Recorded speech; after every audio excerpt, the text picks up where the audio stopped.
So generally there are two things which disturb the peace of mind sought for by meditators. One of them is mixed feelings, difficult experiences that come up inside. And the other one is, sleepiness, drowsiness, and so on.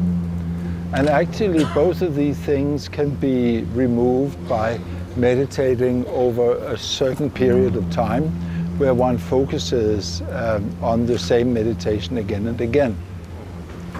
It gives one a chance to follow the natural rhythm of the day, use the general experiences that one has during that time, and in this way actually get to know one's mind and get a lot of different impressions of meditation itself.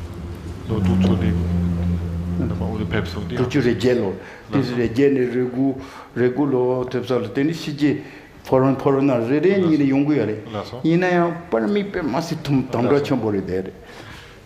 at that time, and that was like 68, 69, at that time the first foreigners were showing up at that place, but it was really, really difficult to get any permit, and it was always a big fight. And it was at that time actually that Lama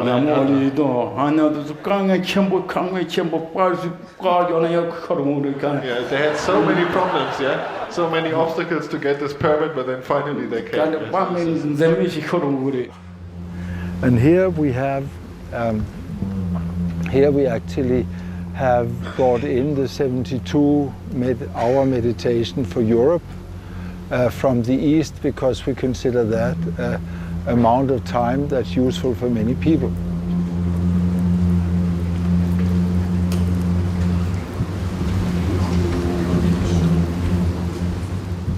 О том, что я сюда поеду, я узнал не так давно, да, это было зимой. Вот, то есть до этого мы с женой планировали поехать в Индию и в Непал, путешествие. Вот, но в последний момент наша поездка сорвалась по ряду причин. Я по этому поводу маленько расстроился, сидел дома, и мне позвонила мой хороший друг Саша, русская девушка, которая здесь живет, в Германии. Вот. Мы давние друзья, и она, выслушала мою горькую историю, да, что у нас с женой ничего не получилось. И она говорит, почему бы тебе, тут сейчас будет огромный курс, и реально нужна помощь, да, и если есть время, то почему тебе не поехать?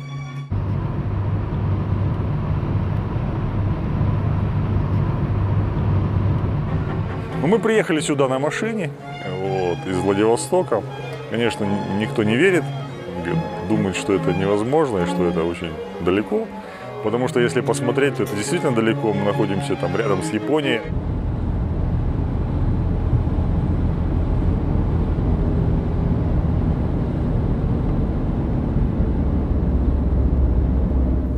Also, we have given it a certain vote or a certain weight in a certain direction. And here it is to invoke the different Buddhas of the mother tantras.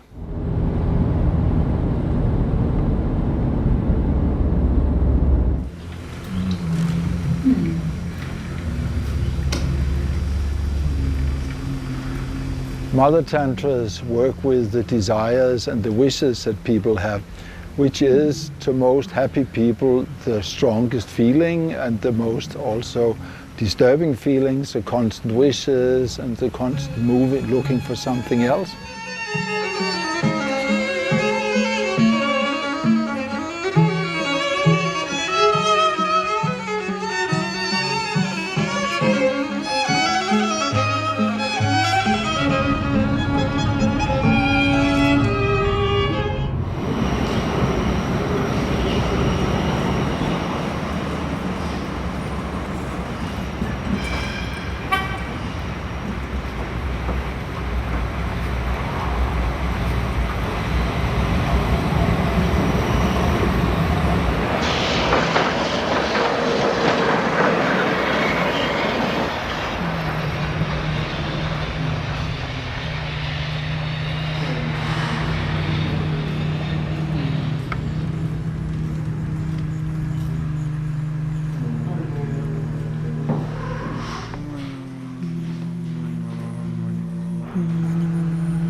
It brings people together, you sit next to each other, you have a common focus, a common goal.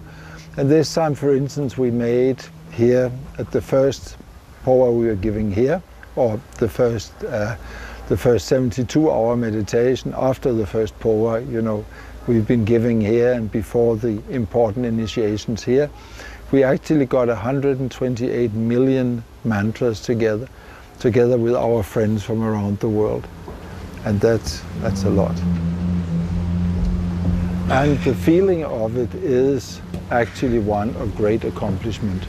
The feeling is good. You know, the feeling is that one has done something together, that one has come closer together, and that also some things happen that can be felt like very big blessings, like people suddenly get rid of some psychological knots they had inside, or suddenly enemies become friends, you know, and people have another view of each other, and so on.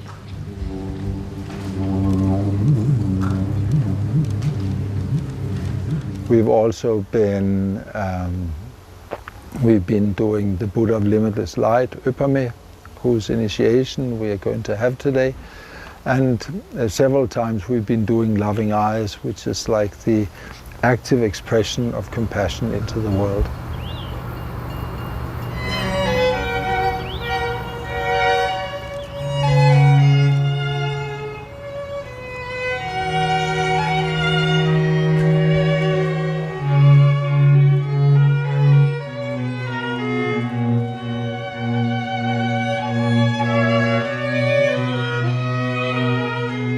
Здесь столько много народу, что я вижу не так много русских, но я слышал, что их здесь больше 200, да? Но поскольку здесь 4500 человек, то есть мы даже можем друг друга не видеть там по 2, по 3 дня, кого-то, может, в течение курса вообще не встречаем.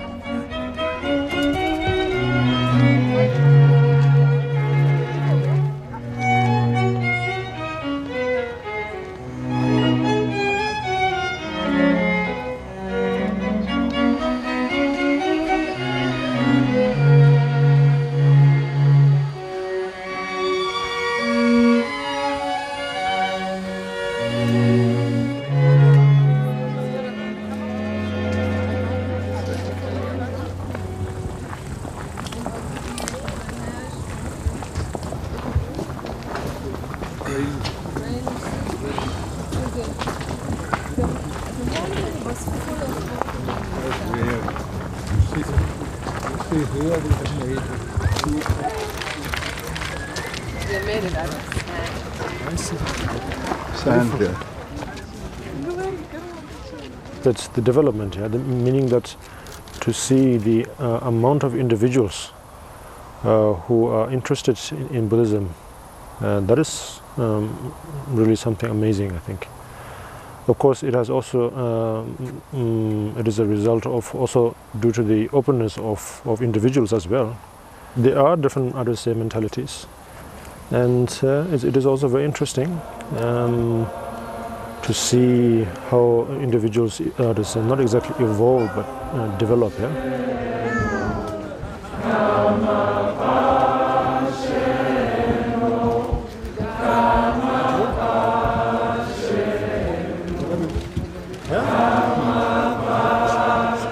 Amazing. For all his life, ever since he met my predecessor until now, as I mentioned in the tent yesterday, that until now, I mean, like everything that you see, that's the work that you see here, of course, very much have come from from himself, of course, Hana. And then, of course, the rest, yeah.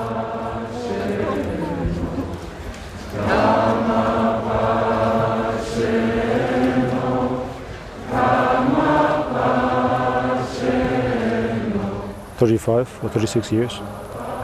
It is an unbelievable amount of growth and development. So therefore, it's great. But yes, we also have to be at the same time equally also careful and make sure that it doesn't lose its authenticity. Yes, it doesn't lose its true meaning. We actually started from zero. In 72 we had nothing. I mean, there was Hannah and me and some old Tibetan Thangkas coming back after 3 years in the Himalayas, and that was all we had. It was really all we had. So, well, what to say, we started from that. Talked to some friends, you know, they talked to some friends. We gave as much explanation as we could, as much as we had learned, you know, and so on. And, well, like later on, it happened in Russia. It happened the same way everywhere.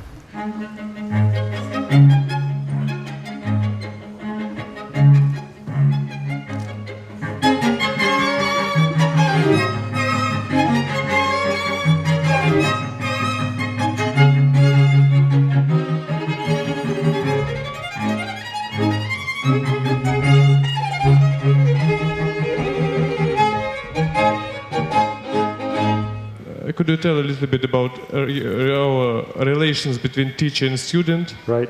in Buddhism, our Diamond Way, and how do you keep your relations to your teachers, and Right. how should we do the same? The very first things that few words that Buddha himself already spoke is to examine carefully when it comes to finding a teacher, first of all, and secondly, when one has found a teacher, and how to continue one's how to say experiences or one's relation in a way. And so therefore, often the first step is often the hardest, I would say, because it's very hard, how to say, how to say, exactly identify, okay, that is the right teacher for me or that is not. There are some few, how to say, simple guidelines that we can apply. There are great numbers, but in short, I think often at the basis to see in an individual whom you're trusting as a teacher, to see if that individual has great compassion or not. Compassion not just, how to say, for one or two, but for all equally. That's one thing. And in a very unconditioned way, yeah, unconditioned compassion. That's very important.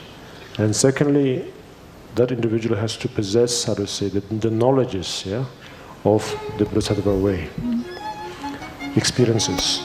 Просто в определенный момент, в 92 году, пришел друг и говорит, так и так, там приехал четкий мужик, вот была лекция, он такой четкий, он суперский, и кроме вот этих слов четкий и суперский, классный, клевый, он ничего больше сказать толком не мог. Если сравнивать, то есть если просто смотреть только один аспект, приехать сюда на машине, то это, конечно, кажется странным и глупым проделать такой путь.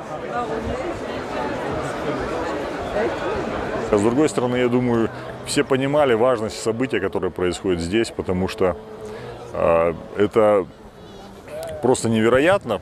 Здесь, в Германии, мы создали маленький такой город буддийский, такая маленькая чистая страна. И действительно такая основа для взаимообмена. Просто это многих вдохновляло. Потом Кармапы, конечно, является такой важной причиной, чтобы приехать. Meaning that we had a good atmosphere and also had good press about it. Next, please. So actually, all in all, you know, that's fine. And as we see Karmapa in his English and his way of teaching, where he just offering suggestions like that, not nearly as strict or direct as I am, you know, saying yes, and you can do, and making you think, right? Making us think, right? That doing this, we can really see that now with Karmapa, we are bridging all the cultures. Japan ni rashimasu.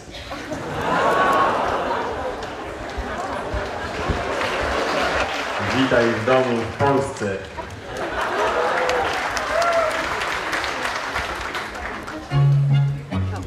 Добро пожаловать в Россию.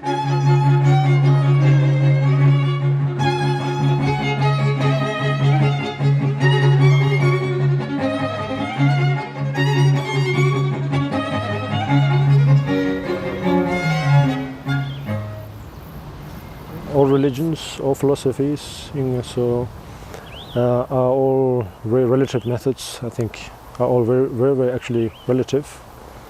And just like that, in a way, in some sense, Buddhism is also very much, again, something very, very relative, yeah? The name or the method.